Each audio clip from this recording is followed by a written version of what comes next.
আমরা কি সাকসেস হতে পারবো না? আমরা কি সেলিব্রেশনের লাইভ করতে পারবো না? নিজের বাড়ির থেকে অন্যের বাড়িতে বেশি টাইম দিচ্ছি, ইভেন টাইমলাইনে আসা প্রত্যেকটা ভিডিও পোস্ট যেটাই আসছে না কেন পুরোপুরি দেখে ওই ভিডিও রিলেটেড কমেন্ট করছি।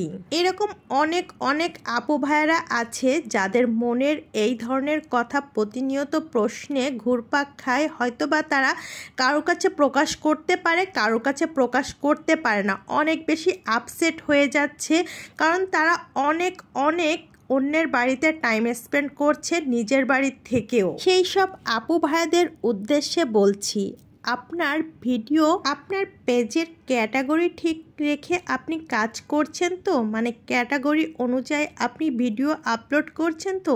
নাম্বার 2, আপনি কি প্রপার টাইমে ভিডিওগুলো দিচ্ছেন? আপনি যদি প্রপার টাইমে ভিডিওটা না দিয়ে থাকেন তাহলে কিন্তু এখান থেকে কোনো রকম কোনো সাকসেস আসবে না। অবশ্যই আপনার টাইমটা একটা অনেক গুরুত্বপূর্ণ বিষয়।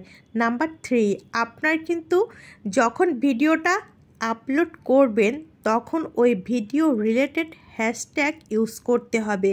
ভিডিও রিলেটেড হ্যাশট্যাগ অনেকেই ইউজ করেন না, নিজের মন মতো এক একটা হ্যাশট্যাগ ইউজ করে থাকেন।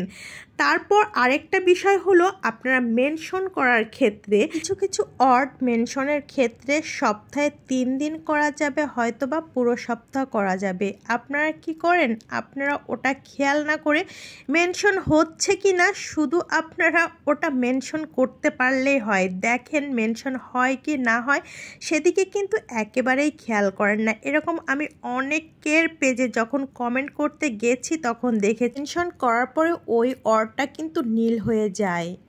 সেটা নীল না হয়ে সাদা থাকলে কখনোই মেনশন হয় না। তো অনেক আপুরা করে কি ওই একইভাবে সেম পদ্ধতিতে বারবার মেনশন করে থাকে, এটাও কিন্তু এক রকমের ভুল। গুরুত্বপূর্ণ আর একটা বিষয় যেটা না বললেই নয় সেটা হলো ভিডিও যখন আপনি ধারণ করবেন তখন অবশ্যই খেয়াল করবেন ভিডিও যেন 700 মেগাপিক্সেলের কম না হয়। এই দিকটা কিন্তু অনেক বেশি গুরুত্বপূর্ণ। এর জন্য ভিডিওটা যখন ধারণ করতে যাবেন অবশ্যই ভিডিওর কোয়ালিটিটা মাথায় রাখবেন। মাঝে মধ্যে ভিডিওর ব্যাকগ্রাউন্ডটা চেঞ্জ করবেন। সবুজের মাঝে কিন্তু ভিডিও অনেক বেশি ভালো হয়ে থাকে, তাই চেষ্টা করবেন মাঝে মধ্যে একটু ব্যাকগ্রাউন্ডে সবুজ রাখার, যাতে আপনার ভিডিওর কোয়ালিটিটা অনেক বেশি ভালো লাগে। আপনি যদি এই প্ল্যাটফর্মে সত্যি নিজের একটা জায়গা করতে চান তাহলে আপনার ভিডিও কে দেখলো না দেখলো, কে কমেন্ট করলো না করলো, এটা আপনার মাথায় একেবারে না নিয়ে আপনার টাইমলাইনে আসা ভিডিও পোস্ট আপনি দেখুন, গঠনমূলক কমেন্ট করুন, কোয়ালিটিপূর্ণ ভিডিও আপলোড করুন, টাইমলি ভিডিও আপলোড করুন, তাহলেই দেখবেন ইনশাল্লাহ আপনার সফলতা আসবে। ভিডিওটা ভালো লাগলে অবশ্যই শেয়ার করে দিবেন অন্যর, যাতে এতটুকু উপকার হয়। আসসালামু আলাইকুম, ধন্যবাদ।